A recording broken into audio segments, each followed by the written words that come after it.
Hi, my name's Cameron Carlson with AnimeLocation.tv. I'm here at Ohayocon 2018 with Adinga. How are we time traveling, huh?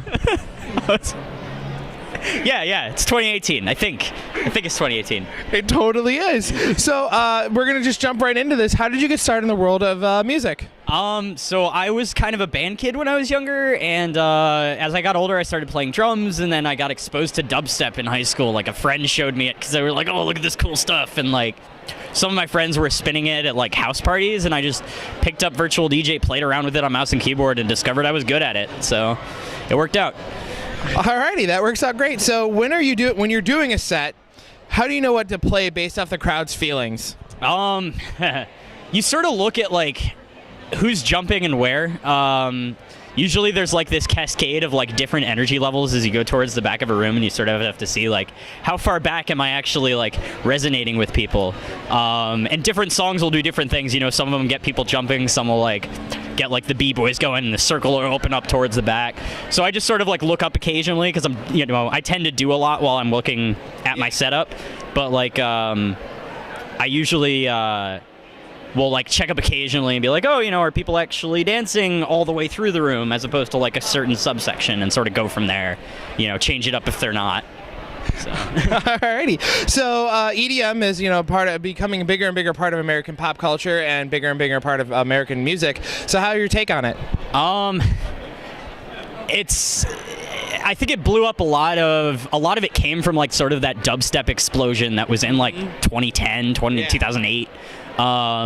People just like when Skrillex blew up, and then like Kill the Noise got bigger, and like everybody started to pay more attention to it, and then like people like Wolfgang Gartner and Porter Robinson and Feed Me got bigger in the US. Right. And this whole like electronic music thing started to happen. Zed got on pop music, the Chainsmokers popped up, and now they're all over the radio. Like, it was just sort of a gradual thing, and people were like, oh, people really like to dance to this because it's simpler rhythmic wise.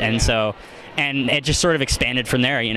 Production got a little more simple. There's a lot of more mainstream stuff, and it's sort of been like a progression of like catering to what the public likes, I guess.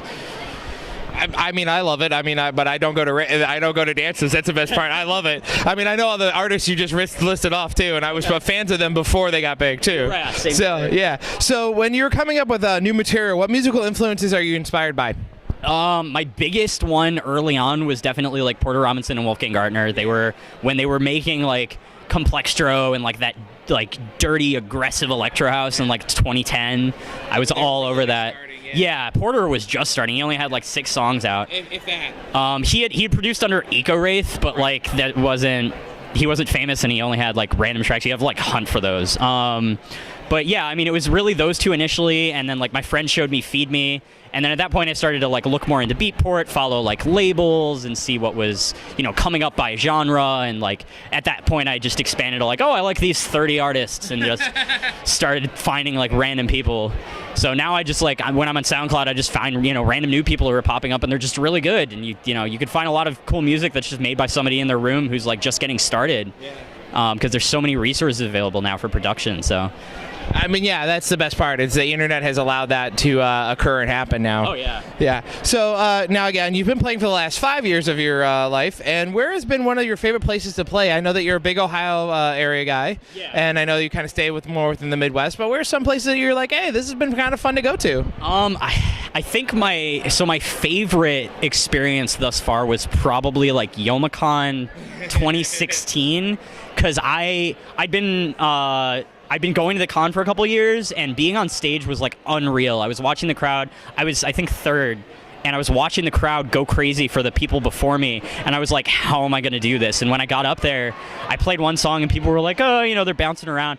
And I played my second track, and MC Yoda, this guy who was on the mic, who's so talented at just getting people going, and he freestyles. This dude's just an amazing person. He's so nice. He just got people riled up, and it was this big melodic build-up. And as soon as it dropped, Willem, the lighting guy, started flashing everything, and it was this big like colored sweep, and like literally everyone in the room, there's video of it, and I watch it occasionally just to make myself happy, because it was like a life-changing moment. The entire room jumped. It was like 1,500 people probably. It was mind-blowing, and like I loved Last Night Here was incredible. Matsuri Con's been amazing. Like, I know last night was great because I was in the roast. Oh, all right. By the way, the joists in the ceiling were bouncing. Oh, are you serious? Yeah, the floor and the joists were bouncing. You could hear it go.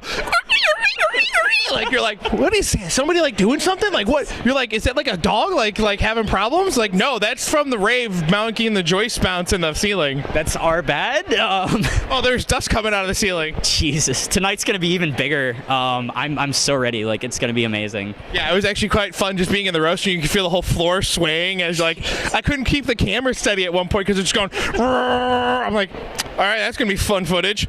Now, again, are there any upcoming projects you want fans to know about at this time that you're allowed to talk about? I don't have. I want to make music eventually, but I haven't started yet. Okay. So not technically upcoming, but maybe one day I'll be making stuff. For now, I mean, I play different cons around the Midwest. It's I tend to announce on like my Facebook page or my personal Facebook, when I'm playing. It's just Adinga. Yeah. Very simple, very easy to remember. I have a Mixcloud. If you go to mixcloud.com and look up Adinga, I post my recorded mixes on there, so if you ever want to listen to me spin, I'm on there. That's pretty much it. All right, and do you want to give a message to all the fans that have kept up with you, that have like, hey, like I want to go see Adinga play? Like, what message would you love to give to those fans? You guys make my life so much better. You guys are amazing, and you make me so happy when I see you in the crowd, especially when I see like the same people at different shows like around the region. Like they traveled several states over just to see me play. It's like mind-blowing to me to like think about the fact that I'm doing something that means that much to people, so thank you guys. And also, if you're not currently a fan of mine, but you're into this kind of music, or you're not sure, look around, go to con dances, see what people are doing. It's a really open, inviting crowd. I got into it because some friends of mine were like, go try it out. I know this guy that runs the show, send him a mix. And before I knew it, I was playing shows. Like, everyone in the con dance scene is very open, especially in Ohio and the Midwest. Very inviting, very friendly. So if you're a musician or a DJ or you're interested in it, like, get out there, try it out, get to know people, and see if you can get into it, because I mean, we can always use more, and it's so nice to see new talent. So, all right, my friend, it's been wonderful chatting with you. Thank you so much for coming out and hanging out with us today. Thank you.